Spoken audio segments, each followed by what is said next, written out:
Yeah. Woo! Yeah, I wrote a speech. Did you imagine that? It's only 3 words. Oh, shit.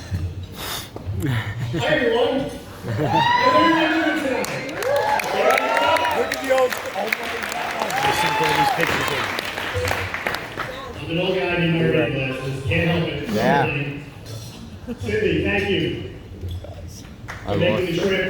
Love the teacup. An amazing introduction. I so appreciate you.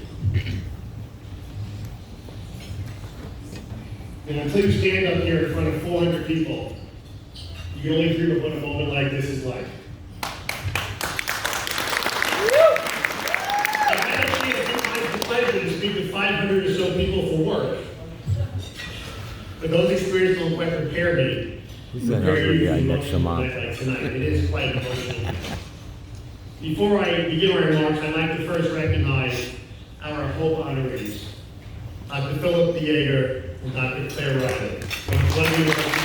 Yeah! For the tireless dedication to the MS movement and for the lives they improve every single day. They, along with all of our distinguished medical professionals who are here tonight, are the ones who deserve the loudest round of applause.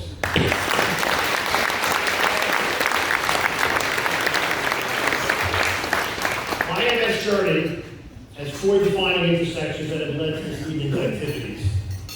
In the fall of 1995, my mother Elaine sat me down, a then 30-year-old me, at our dining room table, and told me she had MS.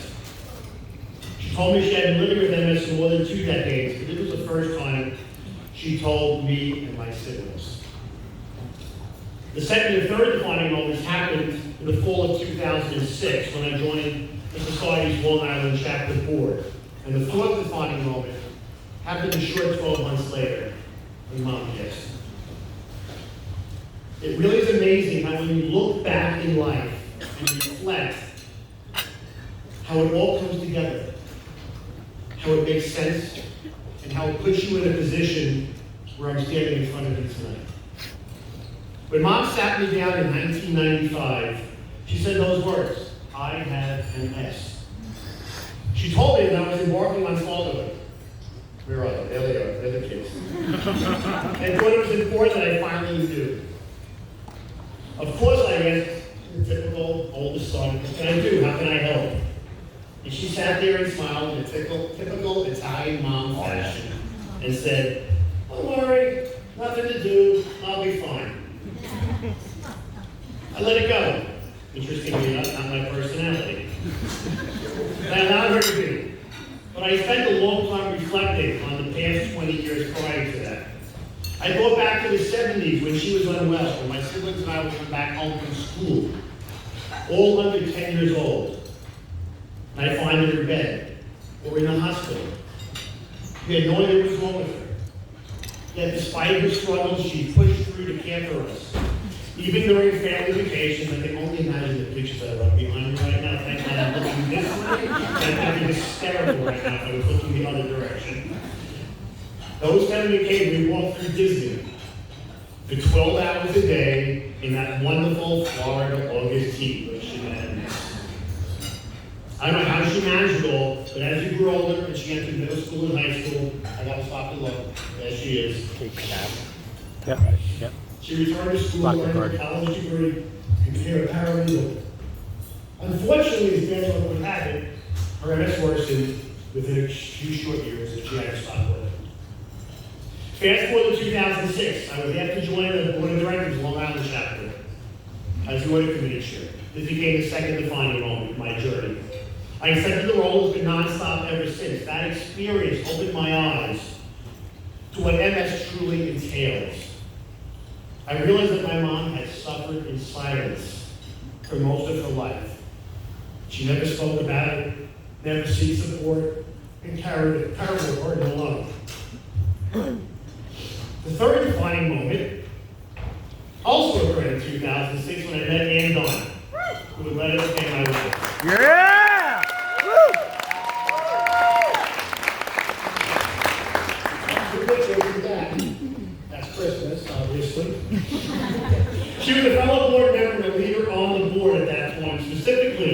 with program and clinical initiatives. While we didn't know each other well outside of board meetings, I came to appreciate her passion for caring for others after she lost her husband, the visionary Dr. Norman Chernick. Together they founded South Shore Neurological Associates, one of the first MS care centers on Long Island. Ann led that practice for many years, turning into a powerhouse in the 90s and 2000s. After Dr. Chernick passed away in the 2010s, I had the opportunity to get to know Ann better, and eventually asked her to marry me. We're now approaching 10 years. Yeah.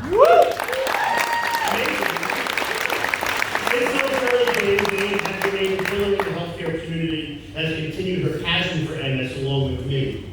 She has been by my side throughout this journey, attending events, tons of meetings, and participating in walks. Thank you, Ann, for your love and support as we navigate this process.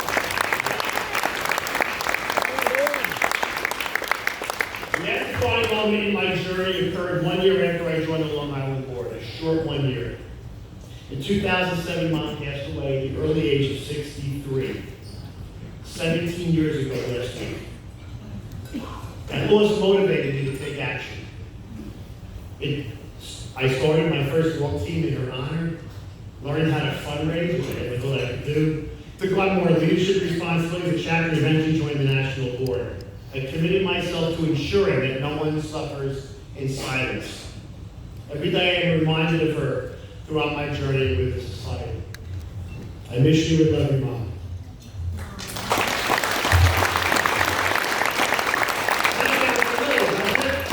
I'll ask some past incredible spirit honorees, Bob Bowie and Brandon Williams, with their stories. Glad you're here tonight. Thank you. I'm grateful that my dad was like Ellie, who's here tonight from Florida. Dad, your wisdom and insights have taught me that dedicating yourself to what you love, whether it's work, family, or volunteerism, brings immeasurable rewards. My focus and drive comes from watching you throughout your life. I love you both. Thank you. My brother Michael is also here tonight, chaperoning my dad Nellie. Despite our childhood battles that drove Mom crazy, you are my best friend, my confidant, and my go-to person. So my sister Lori couldn't make it tonight. I want to express my gratitude for her love and support. Ann and I have 4 incredible adult children. Right there, Connor is going to know it and online. A blended family for over 10 years that feels like they have known and been with each other their entire lives. How lucky are we? Yes. I love you all. Yeah. And you too. Thank you to the rest of my family and friends who were here this evening to support me in society. I need to take one small moment to acknowledge and thank my Grossi work family over here. Yeah. And the time, energy, and support that empowers me to pursue my passion for the MS Society. Many of them are here, and I wouldn't be standing here without you. Thank you all. Thank you all for always put on an amazing show. And today, our chapter president, for your leadership, passion, and drive. It's been a pleasure serving as board chair with you the last 3 years.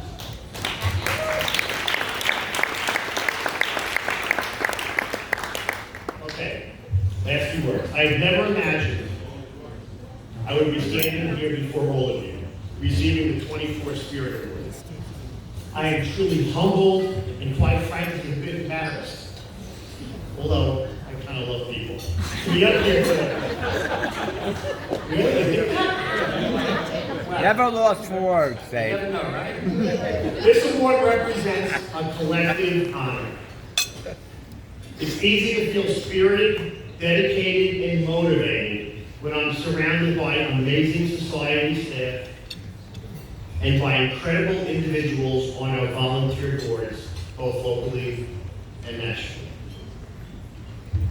We all share the same passion and drive, and I strive to embody in my work with the society.